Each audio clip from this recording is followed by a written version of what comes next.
Hey everybody, Dave Andewally here, and it's time for another Metafinance interview. And today we are talking with a guy that I've had the pleasure of knowing through social media for the past few years now, and he's one of the most positive people you will ever run into.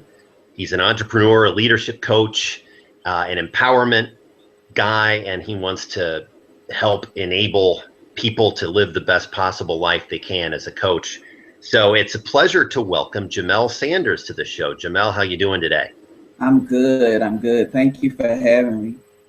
Not a problem. And one of the things that I mentioned to Jamelle off camera that we were going to do was let him talk a little bit about what it is that he does, and then we're going to dive into questions. And since the name of the website is Metafinance, what we want to do a little bit is talk about the role of money in the entrepreneur's life and how the entrepreneur looks at financial challenges and other challenges in order to enable success. So, Jamelle, I guess the first question is, define what it is you do and tell us where you are and how long you've been doing what it is that you're doing.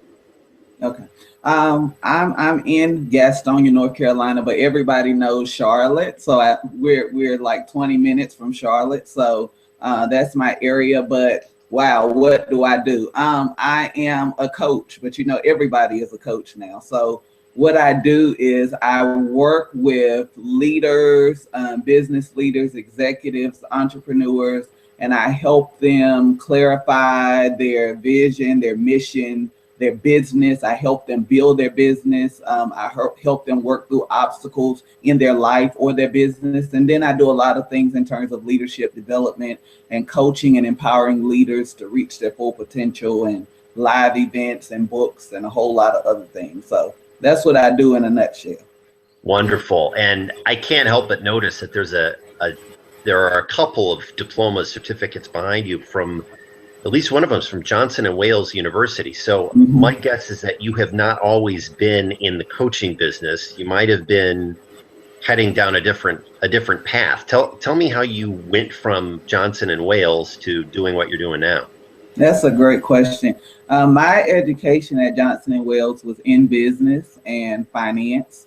And my goal was to go to Wall Street and do the whole investment broker and financing. But I came out of school at the worst possible time when the markets were crashing, and opportunities and things that I had put in place for that year start falling apart. And so I went into the space of management consulting and working for a company and helping them. And from there, I learned a lot about coaching and executive coaching and business development. And so I think it was kind of like a divine way of detouring me to what I really should have been doing anyway. And so that's how I kind of landed up doing what I'm doing now.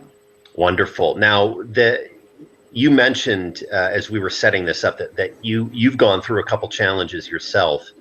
And so either from your standpoint, the challenges that you've had to deal with to get your business to where it is today, or with some of your clients that you've worked with, tell me about the obstacles they run into and what your advice is to somebody who may be new in business, trying to get over the hump and get their business to a place where they're comfortable with their own success. That's a really, really good question.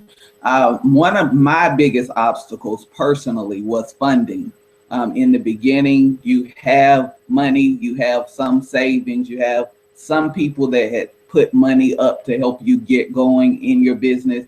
But what I learned really quickly is that a great idea without a plan is a recipe for disaster. And so a lot of people go in, even people that I work with, they have great ideas for a business or, something that they want to get started, but they don't have a plan at all. And so they just get excited. And we think because we have a good idea, this is going to be a great business. And what we don't realize is that great ideas fail every day.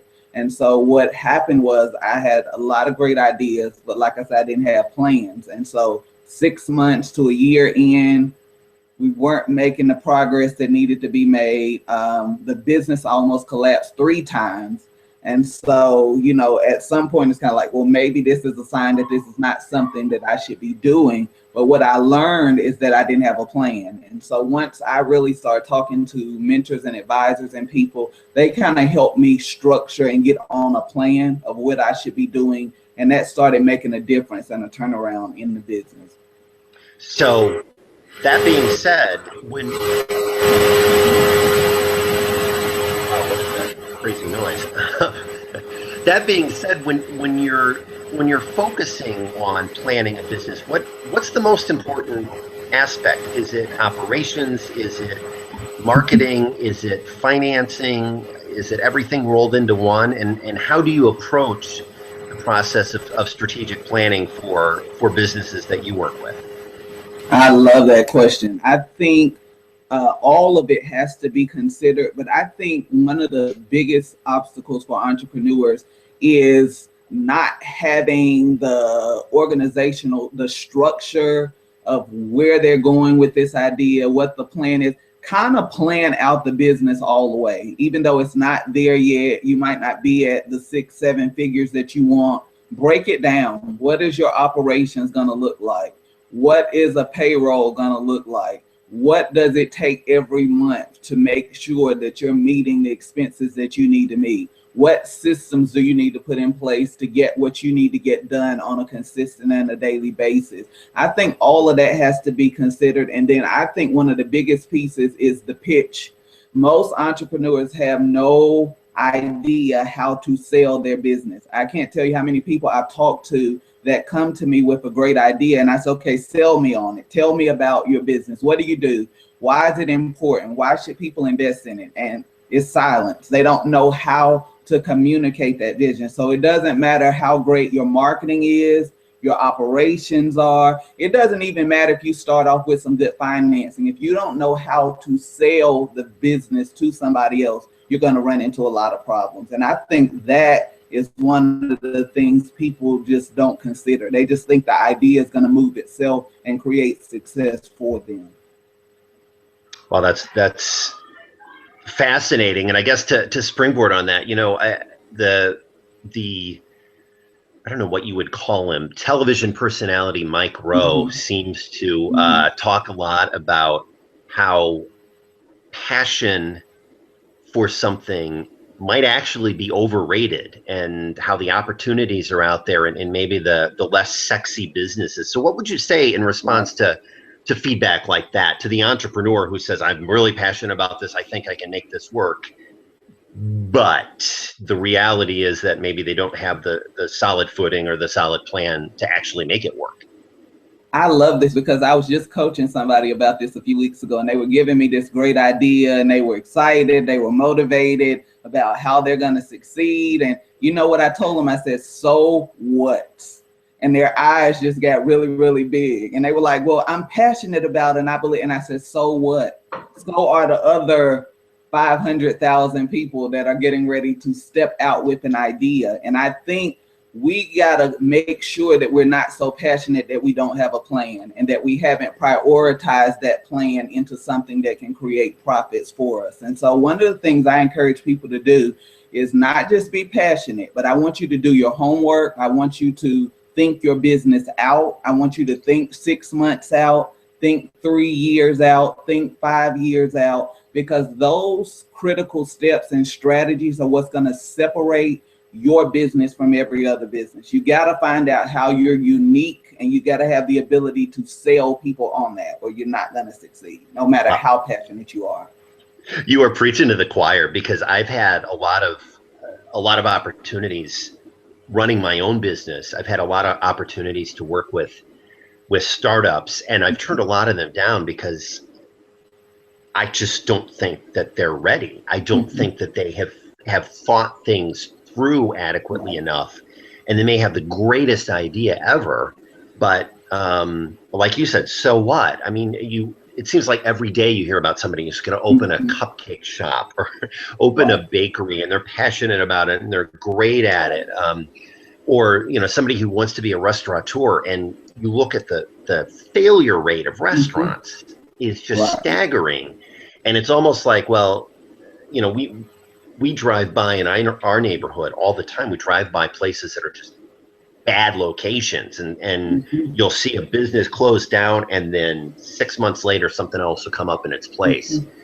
And I just scratch my head and say, this is, somebody needs to actually look at the numbers and understand that no one is driving past this place. There's nowhere to park near this place. The clientele in the neighborhood just will not support the high-end business that you want to put there. Right. And you really wish, I know you've gone through this yourself, where you really wish that you could kind of just tell somebody to take a look in the mirror and realize that, maybe this particular idea is not in the cards, and you should go back to something else. Right. That's just. Go ahead. It's just so important that people understand it. Not that you're shooting, because I'm also a success coach. So I still believe in pursuing a dream and a vision and a goal, but I think we have to be very realistic, and we have to make sure, as I said, that your work ethic matches your expectation, and that we don't go in with great expectations and we didn't do the work. A lot of that is just people didn't do the work. They just had an idea. They didn't research. Like you said, they didn't look at demographics. They didn't look at market. They didn't look at economic conditions, how that might impact the business that they're starting. So those are critical things why people fail all the time. So what advice, other than planning and doing the SWOT analysis and taking a look at the demographics, what advice would you have for someone who is, maybe they've just been downsized, or maybe they're young and they're having a hard time finding that right job, and they're thinking, I should be an entrepreneur, I should go into business for myself. What advice would you give to them? I would give them the advice of making sure that you have a mentor or somebody to help you along with the process.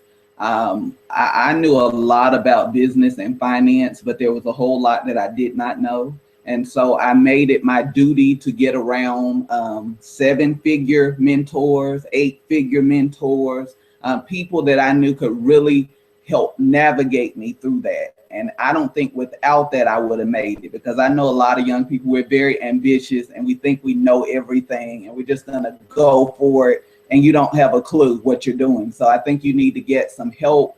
I think you need to understand that entrepreneurship is a sprint, and that it's gonna take some time and some stamina to be successful, and that it's not gonna happen overnight. I'm getting ready to celebrate 6 years, but I didn't think it would be 6 years. It takes a lot of work, a lot of dedication, and a lot of just rolling up your sleeves and doing whatever necessary to get it where it needs to be.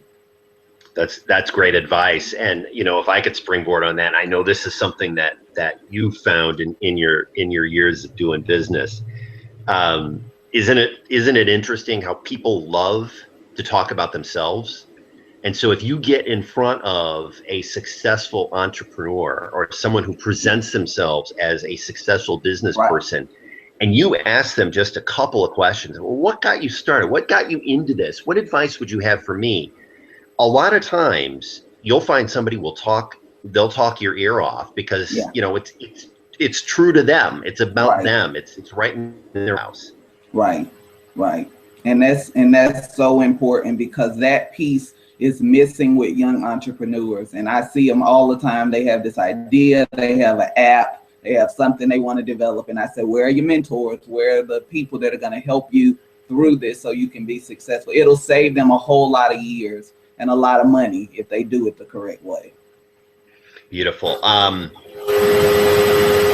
So in the interest of a parting shot, give me the pitch. Let me tell us what you would want the audience to leave this video with. What salient points you'd like to share with everybody as kind of a closing That's shot. Good.